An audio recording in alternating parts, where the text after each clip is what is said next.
So I'm gonna start this off by saying that by no means am I a horror fan. All right, I'm starting this off with a disclaimer. I'm not a horror movie connoisseur. I'm not somebody that watches horror movies a bunch. All right, in passing sometimes, but I'm not somebody that's like a horror movie, for lack of a better term, the big tall lanky guy from Ratatouille, right? Anton Ego. All right, I'm not that type of guy when it comes to horror movies. As it stands, there is currently a horror movie that is going around the internet and buzzing right now. All right, you probably have seen the memes. You have probably even seen people reviewing it and giving their explanations of the ending and stuff like that. But that movie is known none other than Obsession. All right, I went to go and see it today, and I have got to say, and I kid you not when I'm saying this, that movie was by far excellent. I'm just putting it out there. All right. This movie, super well done. Super well done. Super well written. Props to the creator, bro. Like this movie was whew. And I'm not even saying this like as somebody like who's piping it up. All right. Like I'm already somebody that's like skeptical about like, shows and movies that people pipe up in the media, right? Such as like, for example, right? I don't watch Game of Thrones nor The Walking Dead. All right. I don't care. If you heard that from me, all right, sue me, hang me. I don't care. All right. I just can't get into those shows. I don't think they're as good as people make them out to be. This did not disappoint. All right. I had seen the memes like, of the clip where Nikki she's like spazzing out in the restaurant and stuff. And I was like, okay, that that seems a little cringe more than creepy. I had started to see like people talking about this movie more, and so I was like, all right, we'll go and see it.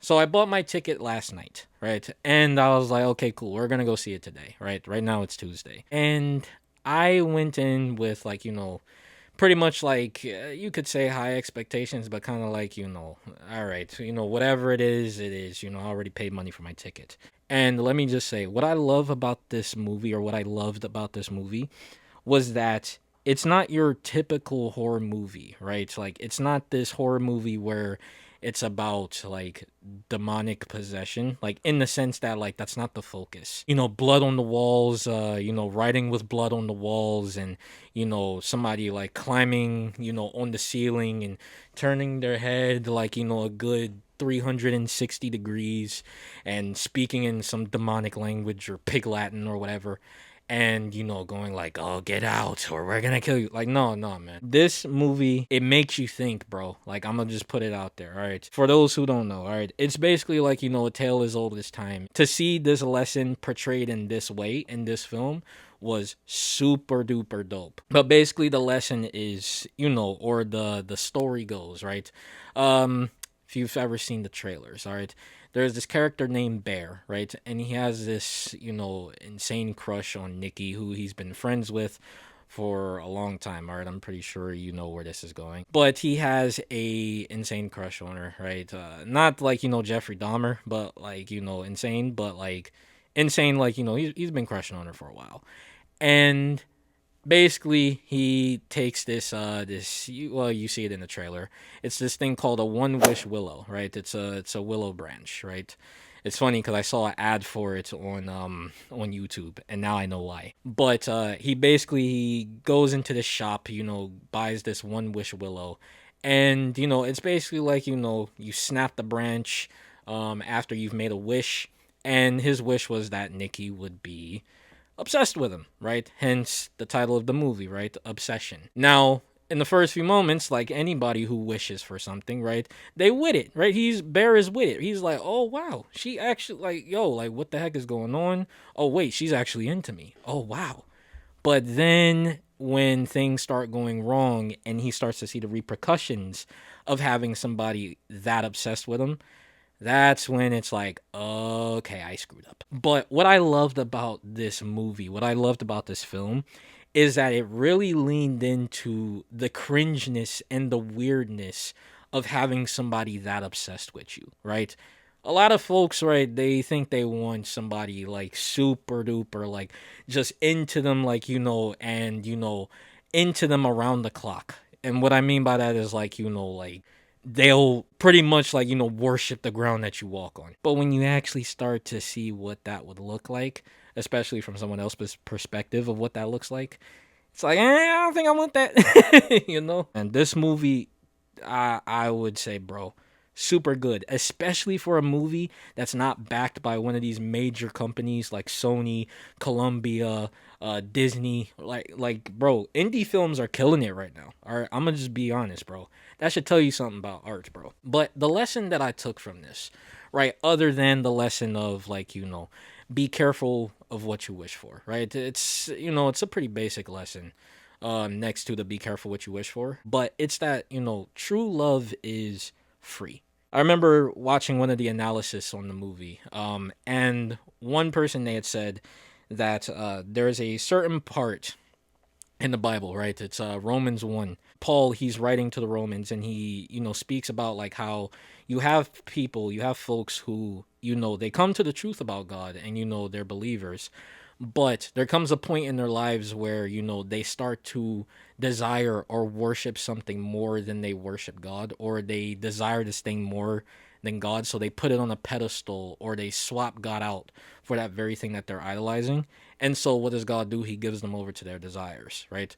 I thought that was actually pretty good. I was like, yeah, you know what? I can actually see that. Having seen this movie now, I can actually see that, right?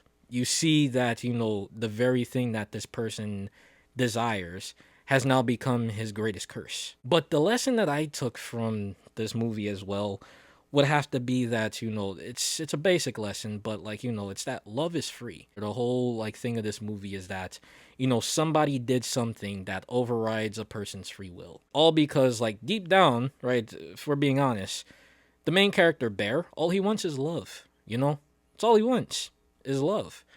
But his view of love is very twisted. And you kind of see this hinted, right? Spoiler. Click off of this if you don't want to hear this. All right, I warned you. You didn't click off. But there comes a point in the movie where Bear and Nikki, they're in the car. And Nikki, she talks about, like, how she's writing a book. And she's like, I'm writing a love story. And Bear is like, oh, like romance? And Nikki's like, no, a love story, which goes to show that they have two different ideas of what love is. But what we see, right, in scripture is that it's something that's voluntary, right? It's something where you really exercise your free will. It's something that really requires for somebody to make a choice. That's why, like, as Christians, right, we don't believe that God made us robots, right? God makes it completely free to love him, right? In the sense that there's no restrictions, right? You have to choose to love God. You choose to live a life along with God, right? God doesn't make that decision for you, right? It's just that, he has control over the consequences, right? Okay, you don't want to live a life with God? Cool, you perish. If you want to live a life with God? Cool. You live a life of perfection and a life in paradise with him, where there's no sickness, no crying, no tears, just all worship and lifelong, well, I shouldn't even say lifelong, eternal communion with God. What this really showed was that, the importance of how like love is free. Because to do something that overrides a person's free will could be the most sickest, satanic, and demonic, disgusting thing that somebody could do. Yeah, it was really cool to see that this concept was being portrayed in a movie. Now, the director and the creator is not Christian by any means. He actually even said on record, right? Like he wasn't going for or the focus of this movie was not like your classic demon possession stuff. It was definitely to show that the main character is not a good guy, pretty much. And he did that in the best way possible, right? But as a Christian, an Orthodox Christian at that, viewing this, that was one of the lessons that I took from this, right? A reinforcing that love is free. It has to be on their own choice, their own terms, that this person chooses to love you and show you that they love you. Yeah, man. Very, very great movie. I would definitely say 9 out of 10, right? If you haven't seen it, go see it, all right? Go and see it. I'm telling you right now. If you're married, all right, go see it with your wife. If you're in a relationship, go and see it with your girlfriend, your boyfriend. If you're single, like me, go and see it still. And I'm not saying that because like, oh man, I'm tough, bro. I ain't need nobody to go see it with. Nah, bro. I'm just saying, bro, it's that good of a movie. Go and see it. All right. On that note, see you in the next one. I don't usually do movie reviews, but this was fun. I'll see you in the next one. God bless. And Christ be with you. مسألة